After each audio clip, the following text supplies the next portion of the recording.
Kona Quiggle steps up, 2 outs, nowhere to put him.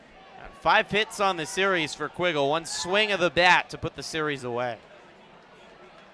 Bonner sets below the belt, takes another deep breath and comes home. Quiggle takes a nice hack, fouls it off up over the roof. Count moves to 0-1. Otters lead 4-0, courtesy of 6 hits on the evening here in the bottom of the 7th. 2 away. Former Otter Braden Bonner on the mound. His 2nd appearance this series. Bases loaded. Lake Erie infield playing very deep. Heels essentially on the outfield grass up the middle. Kicks and fires. This ball is crushed to right field. Seemed to track it as Harris. He's up on the wall. Did he rob it? No. That is a grand slam by Kona Quiggle. My goodness, you mentioned the electricity he could provide there, Griffin. There it is. First pitch fastball in the outside corner, 0-1. So he'll step in for Keenan Azari, who was 0 for 3 on the afternoon. 0-1 coming to Frontino. Davis sets and delivers right down Broadway, 0-2. Sam Frontino, guy who played collegiately at Pittsburgh and Elon in his first year of professional baseball here with Lake Erie. Steps up as Lake Erie's final chance here. 2 away, 0-2 count. Davis sets, delivers, misses upstairs, 1-2. Lots of energy in this ballpark. Mentioned a crowd of 5,108 this evening at Bosse Field. Evansville showed out, and boy did the Otters put on a show. They lead 11-0 here. Down to their final strike is Lake Erie. 1-2 to Sam Frontino. Davis misses in the dirt, 2-2. I can't hear you, Otter fans. Make some noise. Here's some final roars coming from the Otters faithful. Stuck around through an offensive explosion and a pitching masterpiece by Justin Watland and Kevin Davis. 2-2 coming. Sam Frontino swings and misses. Kevin Davis strikes him out, and the Otters with an electric 11-0 victory. What a night. Yeah. Pitchers bounce back from a tough evening. Justin Watland and Kevin Davis, they were lights out. With a victory over Windy City, but Lucas, last night, a much-needed offensive performance for the Otters to get off the schneid. That's right, and all of that offensive explosion came off of a left-handed pitcher, something that the Otters have struggled to do this year, but we saw Andy McCulley mix the lineup up a little bit. He moved Quiggle into the leadoff hole. Noah Myers, your normal leadoff hitter, batted 8th, and those two both had success at the plate. And then the new faces at Bosse Field, John Dyer and Brody Tanksley, 5 hits between the two of them. It was an offensive explosion, and Otters looking to back that up with another performance here tonight against, like you said, a really strong pitcher. So Windy City, they're starting so much power in his bat. You stick the bat out, and he drives one out to right center. Yeah, Reyes has had some pop in his bat lately, and saw him maybe just over swinging a little bit yesterday. He was pulling that shoulder out. You can tell he made an adjustment here today, though, because he sat back on that breaking ball, let it come to him, took it the other way, went with the pitch, and power takes care of itself when you're Jomar Reyes. 14th double of the season for Reyes. It brings up Dakota's choice. Khalil was just trying to get the force out at third, and the hesitation cost him. It was pretty good awareness. Khalil working over to his backhand to know that he had a force at any base, and the play at third could have been there, but like you said, Griffin, just couldn't quite get the ball out of his glove, and Troy Viola with a little RBI there. Back to the top of the order on Kumulos. First pitch inside, and Green stops. Tell you, Green's been working hard this inning. That's the 3rd ball that he has made a pretty difficult block look routine, and they've all been with runners on in scoring position. Bases loaded. This kid is hitting the roof off the baseball. Yeah, really nice level swing every single time, and what a hard hit ball That was, you saw him turn first base pretty hard. Rivera took a really tight angle at that ball, made it kind of tough on himself in center. Could have got by him. Beck would have gotten extra bases, but yeah, what a start to the professional career it's been for Aaron Beck so far. 10 hits now in 6 starts. Remarkable. Nobody start. out. Gateway already leading as Zimmerman takes a strike on the lower half. 0-2. Yeah, Zimmerman was sitting fastball on that first pitch, and guy with 12 home runs. He took a home run cut. Good breaking ball there, though, by Holgrafer to get ahead here, 0-2. Otters still looking for their first out. Off double to left. Rosario, a guy who loves to take the ball the other way and let pitches run deep on the plate and just trusts his hands from there. Really good hit to start off this inning for the Otters. Third double of the season for the number 9 batter. The Grizzlies fell asleep. Alex Hernandez just threw back to Nate Garko, and Rosario took off in the throw home too late. Steve Brook is out to argue with Ty Unthink. How about Brian Rosario? Yeah, we've seen Rosario take a few really big secondary leads tonight, and got Nate Garko on the mound, who just, as he caught the ball, kind of put his head down. Hernandez turns and starts getting back in position, but that whole time, Rosario had a huge secondary. He stayed on his toes and was inching, and then just took off. I mean, it's a play you don't see every night, folks. Wow. Quiggle takes outside 2-2. Rosario has stolen every base this year now. He has 31 stolen bases, 30 entering today, stole third earlier, and now steals home for the first time this season. The Otters lead 2-0 on an RBI double by Dakota Phillips.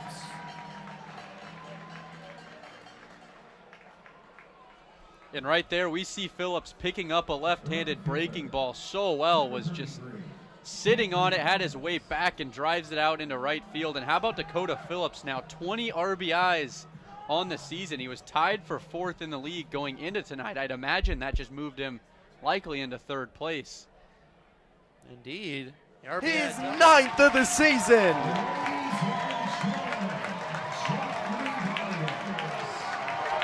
Yeah, a slow trot around the bases, and Jeffrey Baez, you earned that.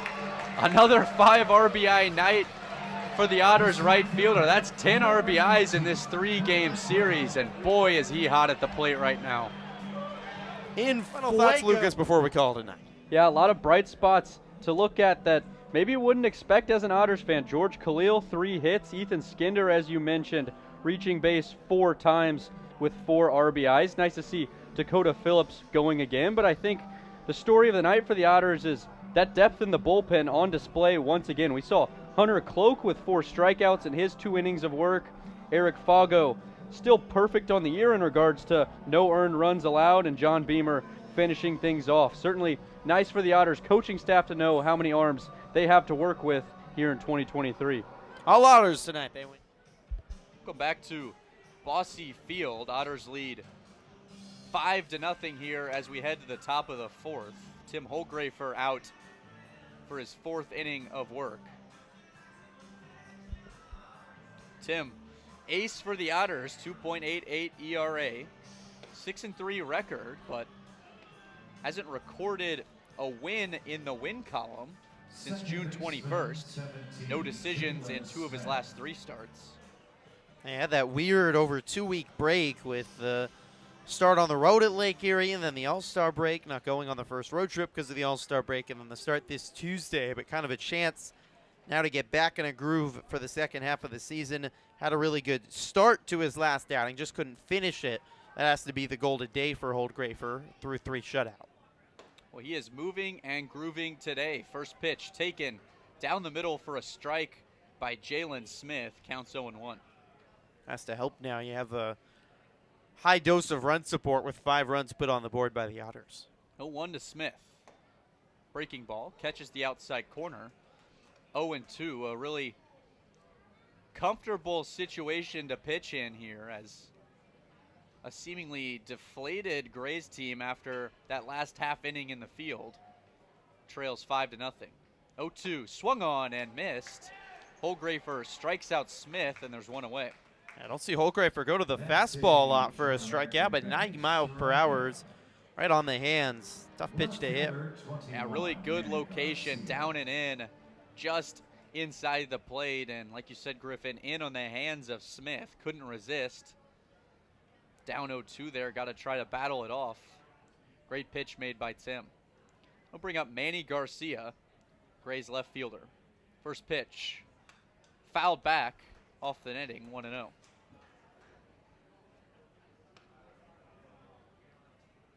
One away in the top of the fourth. Otters lead 5-0 here at Bosse Field. Sun covering most of the field. 0-1, swung on and missed. Nice breaking ball.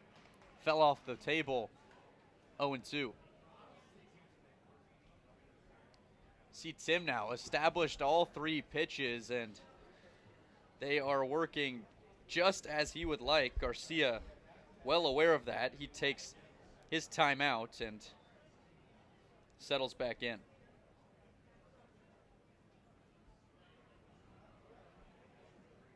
0-2 coming. Swung on and missed in the dirt. This ball gets away from Phillips. He'll work into foul territory, makes the throw to first. Wow. Dyer wasn't completely set on the bag at first, but an excellent throw by Phillips gets Garcia, and the strikeout will be recorded for an out. Holgrafer strikes out the first two of the inning, 2 away.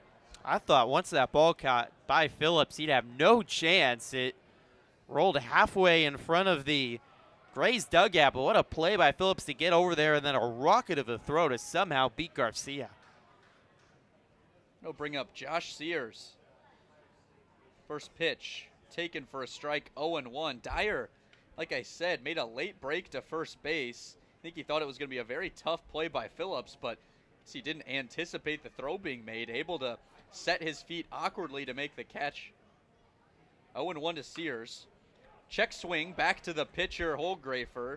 Picks it up, tosses it underhand to first, and retires the side. Tim Holgrafer strikes 2 out and puts the Grays down in order. We'll head to the bottom of the fourth. Otters lead 5-0 on the Otters Digital Network and Flow Sports.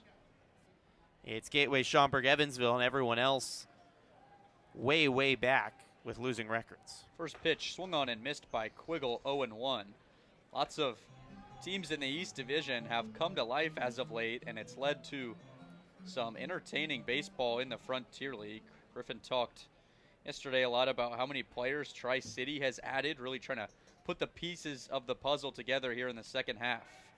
La Fiora checks on Myers at first, but that is going to be ruled a balk by first base umpire Ty Umthank. La Fiora looking for an explanation, doesn't agree with the call. Umthank says that he started his momentum towards home with that right foot and then went ahead and made the pickoff throw.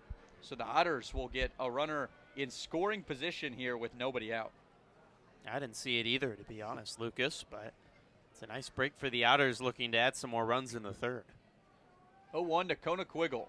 Misses inside, 1-1. It's a tough one for a pitcher, too. Found a rhythm. See how La Fiora responds as a first-year rookie pitcher, just his third professional start. Yeah, not a common occurrence of something you'll see called and have to deal with. Checks on Myers at second. 1-1 swung on into shallow center field. 3 Grays giving chase. This ball drops between all 3 of them. And Kona Quiggle makes his way to second as center fielder Holmes threw the ball to third base. There was a diving effort on that play by Garcia, but it'll drop for a base hit by Kona Quiggle, and with him taking second base, that'll put 2 in scoring position with nobody out here for the Otters. Garcia shaken up after making a really long extension dive to attempt to catch that baseball that really just fell into no man's land, and it's going to bring out the Grays trainer, Caitlin Keeley, check to see if Garcia's okay. A full extension effort fell between all 3 Grays. Perfect bloop hit for Quiggle, but you're right about the good base running. It's pretty easy for a player just to take first, but Quiggle aware that the Tri-City, or Empire State, I should say, just not really paying attention to Quiggle and throwing to third, even though Myers was well safe. Quiggle advancing an extra 90 feet. Those are the plays that can win you games. And luckily, it looks like Manny Garcia is all right. Yeah, Quiggle rounded first base very hard, and then good heads-up base running. So that'll bring up Josh Broughton. Garcia bouncing around on his toes, looks to be okay, just shaken up after what was likely very hard impact with the ground. He dove and tried to catch that from about 7 feet away, unable to make the extremely tough play. 2 on, nobody out here to Broughton. First pitch, swung on, hit into deep center field. Camped under it is Quinton Holmes. He makes the catch, throws to third. Both Otters will advance, and that's going to bring home Noah Myers, the second sac fly we've seen today by Evansville, and the Otters lead 2-0. It's not the fanciest way to score, but Evansville chipping away and putting some early runs on the board after leaving a lot of chances yesterday without runs. That part cost them the game as they blew a 4-run lead. It's been one of the keys we've talked about for the Otters in this homestand is having productive outs, and 2 sac flies, certainly something that'll please Andy McCulley. 1 away, runner on third for Jeffrey Baez. He swings, pops one into foul territory down the right field line. Ball falls into fair territory just over the head of Turner, and that's going to bring home another run. A ball that looked like it was surely deep into foul territory just based on the path that Jalen Turner took to that baseball. But as we've talked about, tough to read some of the fly balls at Bosse Field. It falls over his head and just about an inch inside the line. Second bloop fly ball base hit we've seen for Evansville this inning. Not 1, but 2 balls falling in between 3 black jerseys. That's tough luck for the Grays, and just like that, 2 put up by the Otters in the inning, and there's still only 1 out. So Otters lead 3-0. They'll bring up Dakota Phillips. Taking off is Baez on the pitch. He steals second base. That deceptive speed we always talk about by the Otters right fielder. First pitch was a strike to Phillips. So 0-1, but Baez advances to second. A stolen base of the season for Baez and second of the series. He got a terrific jump there. Saquette throw from the Grays catcher, never stood a chance. It's been a tough inning defensively for the Grays, and Baez takes advantage of that lack of concentration. First pitch for a ball. Second pitch of the at-bat, so 1-1 count to Dakota Phillips.